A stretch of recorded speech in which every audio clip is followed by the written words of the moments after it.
আপনি একটা ওয়েবসাইট বানালেন বা কোনো অ্যাপ্লিকেশন বানালেন, 1 সপ্তাহ, 2 সপ্তাহ বা 1 মাস সময় নিয়ে বানালেন। হয়তো আপনি একা না, আরো কয়েকজন মিলে বানালেন, কিন্তু হুট করে আপনার পিসিটা নষ্ট হয়ে গেল বা ডিলিট হয়ে গেল প্রজেক্টটা আপনার কম্পিউটার থেকে, ট্র্যাশ থেকে, বা চুরি হয়ে গেল আপনার ল্যাপটপটা আপনার ডেলিভারি দেওয়ার আগে। তো এরকম তো সিচুয়েশন হতে পারে। তো এরকম সিচুয়েশন থেকে বা এরকম বিপদ থেকে আহ, বের হওয়ার জন্য একটা সুন্দর এবং চমৎকার উপায় আছে। তো সেটা নিয়ে আর কি আমরা আলোচনা করব। Version control system. Version control system মানে হচ্ছে আপনি এই যে সফটওয়্যার যে কাজগুলো হয়, যে বা আপনি একটা ওয়েবসাইটই বানালেন, একটা পোর্শন বানালেন, তারপরে আর একটা পোর্শন বানালেন, বা হোম পেজ বানাইলেন, অ্যাবাউট পেজ বানাইলেন, একটার পর একটা ফিচার অ্যাড হচ্ছে বা আপডেট হচ্ছে সফটওয়্যারটা, ওয়েবসাইটটা।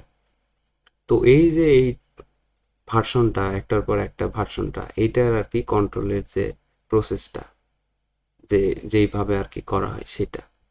তো সেটার জন্য একটা পপুলার যেটা হচ্ছে সেটা গিট বলে, একটা পপুলার যে গিটের মাধ্যমে এটা করা হয়, যে ভার্সন কন্ট্রোল সিস্টেমটা করা হয়।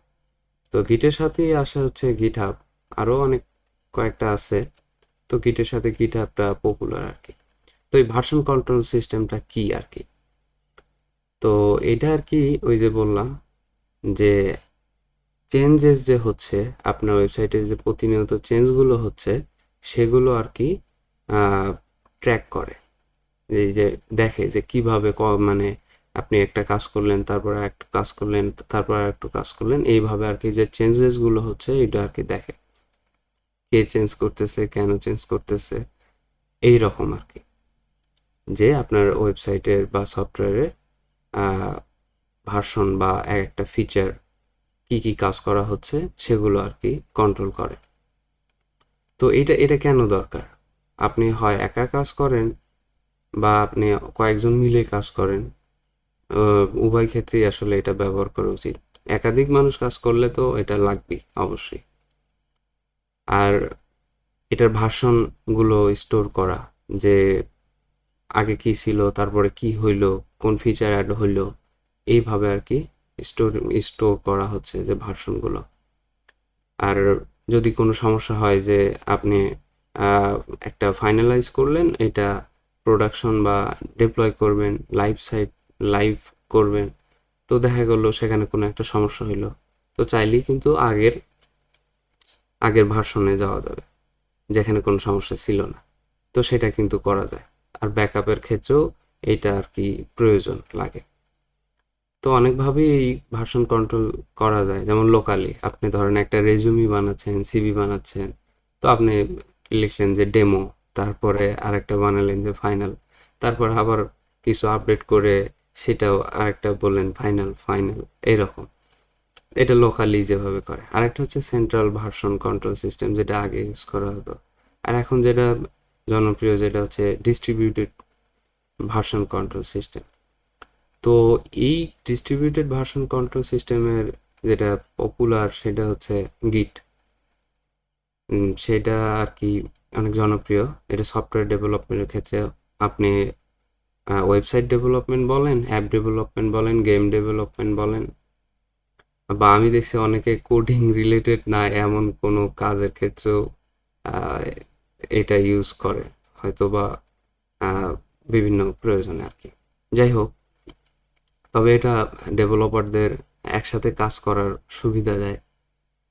এটা ওই যে বললাম, কোডটা ম্যানেজ করার সুবিধা দেয়, যে চেঞ্জেসগুলো হচ্ছে সেগুলো দেখার। তো এই গিট এগুলো আর কি সুবিধা দেয়। এটা কিভাবে কাজ করে এটাও হয়তো খুব ভালো এখন বোঝা যাবে না।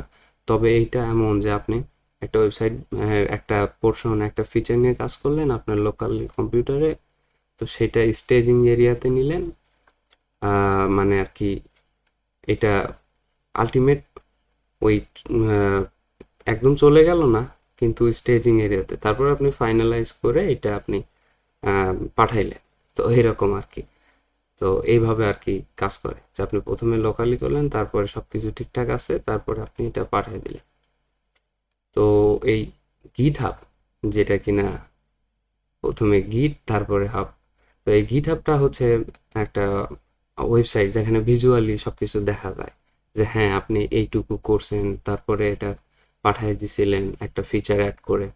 তো এগুলো আর কি দেখা যায় ভিজুয়ালি, যে ভার্সন কন্ট্রোলিং যে সিস্টেমটা হচ্ছে এগুলো দেখা যায়। এরকম আরও আছে গিটল্যাব, বিটবাকেট।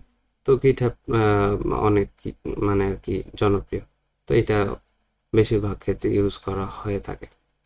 তো এই গিটহাবের পার্থক্যটা এমন যে এটা তো এই যে গিট distributed version control system, GitHub হচ্ছে একটা প্ল্যাটফর্ম ওয়েবসাইট, আর হচ্ছে এটা ট্র্যাক করে, গিটটা ট্র্যাক করে যে কি কি চেঞ্জ হচ্ছে। আহ, তো এটা শেয়ার রিপোজিটরি, মানে হোস্টেড ওয়েবসাইটে যেটা বললাম। তো এটা লোকালি কাজ করে গিটটা। আর হচ্ছে এটা এটা কমান্ড লাইন বেস, আর এটা ওয়েব ইন্টারফেস, মানে ওয়েবসাইটে ভিজুয়ালি দেখা যায় এরকম। গিটের কমান্ড দিয়ে কাজগুলো করতে হয়, যদিও কোড এডিটরের ভিজুয়াল স্টুডিও কোড এডিটর দিয়ে ভিন্নভাবেও করা যায়, যাই হোক। তো কমান্ড লাইন দিয়ে এটা করতে হয়, যেমন গিট ইনিট, গিট অ্যাড, গিট কমিট, এই টাইপের অনেক কমান্ড, হ্যাঁ পরবর্তীতে জানবো। আর এটা গিটহাব ওয়েবসাইট থেকে ওইটা ওই কোডগুলো নিয়ে আসা যায়, পুল রিকোয়েস্ট করা যায়, আবার ইস্যু দেখা যায়, মানে অনেক কিছুই করা যায় যেটা ভিজুয়ালি দেখার মাধ্যমে।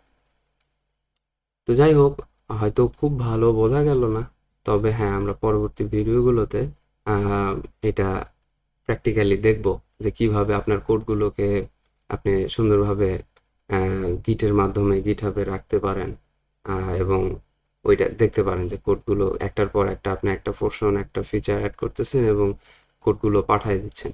তো এটা অনেক আর কি সুন্দর যে ম্যানেজ হচ্ছে কোডগুলো। তো এগুলো সম্পর্কে আমরা জানবো।